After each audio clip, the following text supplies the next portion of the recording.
وہ بہت ہی عجیب و غریب کتابیں تھیں۔ ان میں پارے، نمکیات، ازدہوں اور بادشاہوں کا ذکر تھا، اور یہ سب کچھ لڑکے کے فہم سے بہت اوپر کی باتیں تھیں۔ اسے ایک چیز تمام کتب میں مماثل نظر آئی۔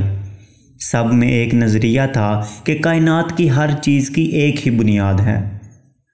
ایک کتاب میں اس نے پڑھا کہ کیمیا گری کا اصل گر صرف چند سطور میں مرکوز تھا، اور یہ ایک پکھراج پر لکھی ہوئی تھیں۔ اسے پکھراج کی تختی کہتے ہیں، انگریز نے اسے بتایا۔ انگریز کو خوشی ہوئی کہ بالآخر وہ بھی لڑکے کو متاثر کر سکے گا۔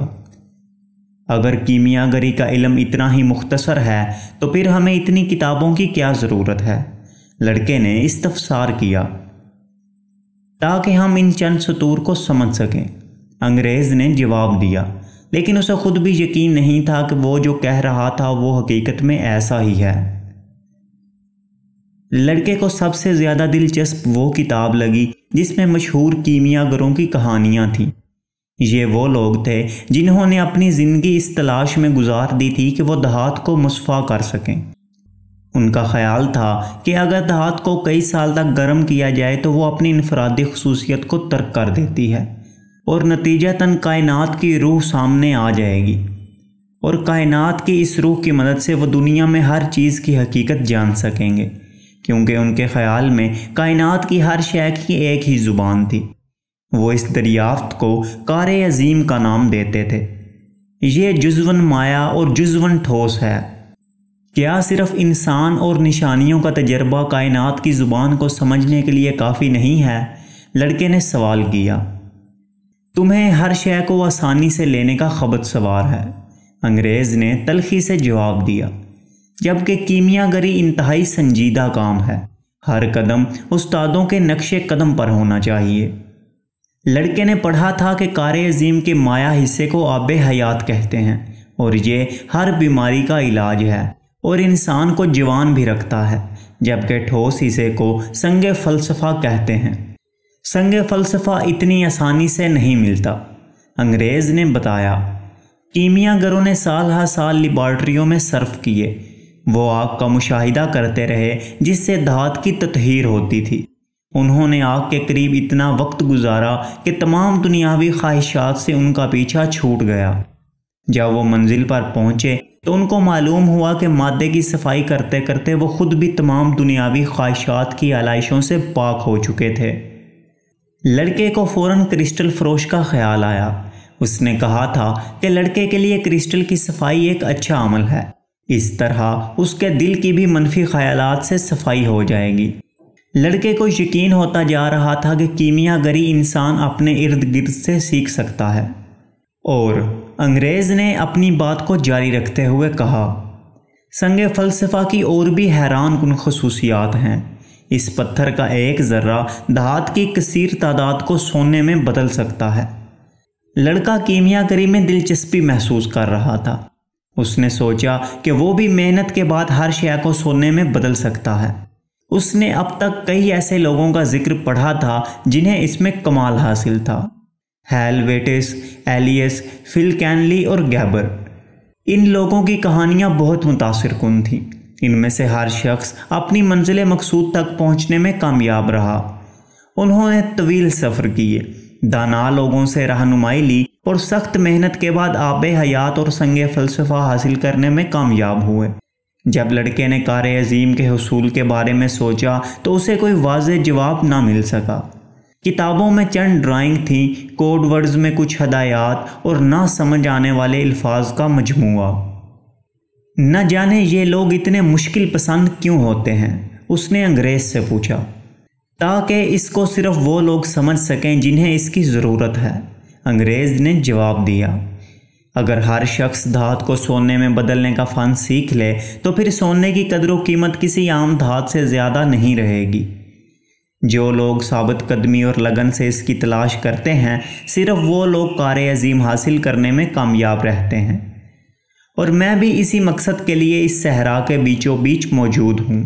میں یہاں ایک کیمیا گر کی تلاش میں آیا ہوں جو ان کوڈ ورڈز کو حل کرنے میں میری رہنمائی کر سکتا ہے۔ یہ کتابیں کب لکھی گئی تھیں؟ لڑکے نے سوال کیا۔ کئی صدیاں قبل۔ لیکن اس وقت تو کوئی پرنٹنگ پریس موجود نہیں تھے، لڑکا بولا، اس لیے ایسا کوئی خدشہ نہیں تھا کہ عام لوگ کیمیا گری کا ہنر سیکھ سکیں، تو پھر اس کی زبان اتنی مشکل کیوں رکھی گئی؟ انگریز کے پاس اس کے اس سوال کا کوئی جواب نہیں تھا۔ پھر ایک دن لڑکے نے تمام کتابیں انگریز کو واپس کر دیں۔ کیا تم نے کچھ سیکھا؟ انگریز نے پوچھا۔ میں نے یہ سیکھا ہے کہ کائنات کی ایک روح ہے، اور جو کوئی اس روح کو سمجھ لے گا وہ عالمگیر زبان پر بھی دسترس حاصل کر لے گا۔ اور کئی کیمیا گروں نے اپنی منزل کا صحیح تعین کیا، اور وہ آب حیات اور سنگ فلسفہ حاصل کرنے میں کامیاب ہو گئے۔ اور سب سے بڑھ کر یہ کہ یہ سب کچھ اتنا ہی سادہ، آسان اور مختصر ہے کہ اسے محض پکراج کی ایک تختی پر لکھا جا سکتا ہے۔ انگریز کو بہت مایوسی ہوئی کہ اس کی سالوں کی محنت، طلسماتی نشانات، عجیب و غریب الفاظ اور لیبارٹریاں کچھ بھی لڑکے کو متاثر نہیں کر سکا تھا۔ اس نے سوچا کہ لڑکے کی روح بہت ہی ابتدائی مراحل میں ہے، اس لیے وہ کچھ سمجھنے سے قاصر ہے۔ اس نے اپنی کتابیں واپس لیں اور انہیں صندوق میں بند کر دیا۔ بہتر ہے کہ میں صرف قافلے کا نظارہ کروں، اس نے تلخی سے کہا، کیونکہ میں ان کتابوں سے کچھ سیکھنے میں ناکام رہا ہوں۔ ہر ایک کا سیکھنے کا اپنا انداز ہے، لڑکے نے اپنے آپ سے کہا۔ میرا طریقہ اس سے بالکل مختلف ہے، اور اس کا طریقہ مجھ سے، مگر ہم دونوں کو اپنی اپنی منزل کی تلاش ہے۔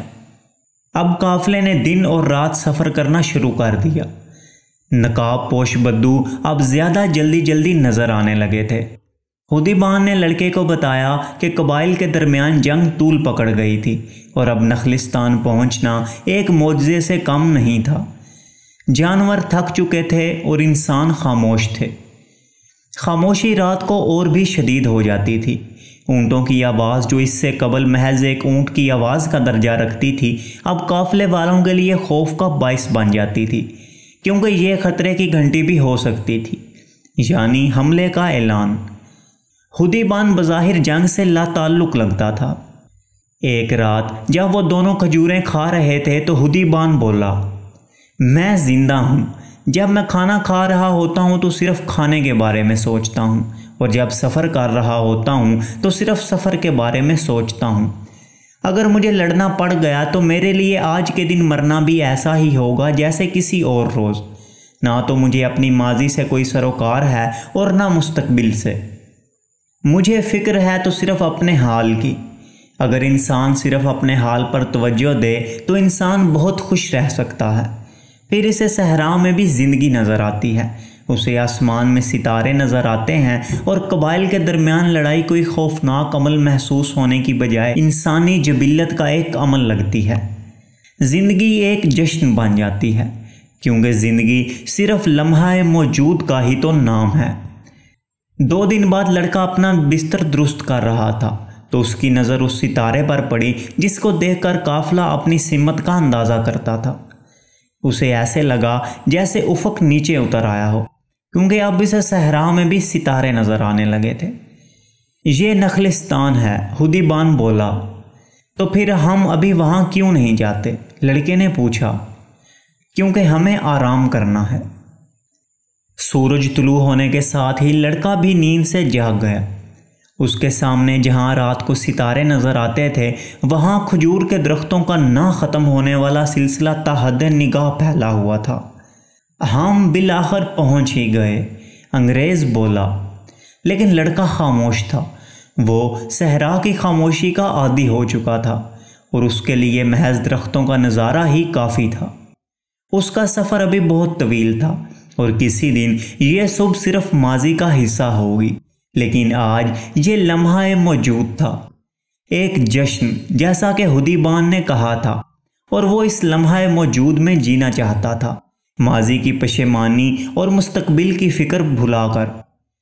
اگرچہ ایک دن کھجور کے درختوں کا منظر محض ایک یاد ہوگا، مگر اس وقت یہ علامت ہے پانی کی، راحت افزا سایہ اور جنگ سے پناہ کی۔ وقت زکن لگا کر توڑتا ہے، اور ایسا ہی قافلے بھی کرتے ہیں، کیمیا گر نے سوچا۔ وہ سینکڑوں انسانوں اور جانوروں کے قافلے کو نخلستان میں داخل ہوتا دیکھ رہا تھا۔ لوگ آنے والوں کو چیخ چیخ کر خوش آمدید کہہ رہے تھے۔ دھول کے بادل نے سورج کو ڈھانپ لیا تھا اور بچے نئے آنے والوں کو دیکھ کر خوش ہو رہے تھے۔ کیمیا گر نے دیکھا کہ قبیلے کا سردار قافلے کے سردار سے گلے مل رہا تھا اور اس سے سفر کے حالات پوچھ رہا تھا۔ یہ سب کچھ کیمیا گر کے لیے کچھ معنی نہیں رکھتا تھا۔ اس نے اس سے قبل بھی کئی قافلوں کو آتے جاتے دیکھا تھا، مگر صحرا ہمیشہ سے ایسا ہی تھا۔ صحرا کی اس ریت پر شہنشاہ بھی گزرے تھے اور گدا بھی۔ صحرائی ٹیلے ہوا کی طاقت سے اپنی جگہ تو ضرور بدلتے تھے، مگر یہ ریت ویسی کی ویسے ہی تھی جیسے وہ اپنے بچپن سے دیکھتا آیا تھا۔ کئی ہفتے کے تھکا دینے والے سفر اور صحرا کی یکسانیت کے بعد نخلستان کا سبزہ دیکھ کر اہل قافلہ کے چہروں پر کھلنے والی رونق اسے ہمیشہ طمانینت بخشتی تھی۔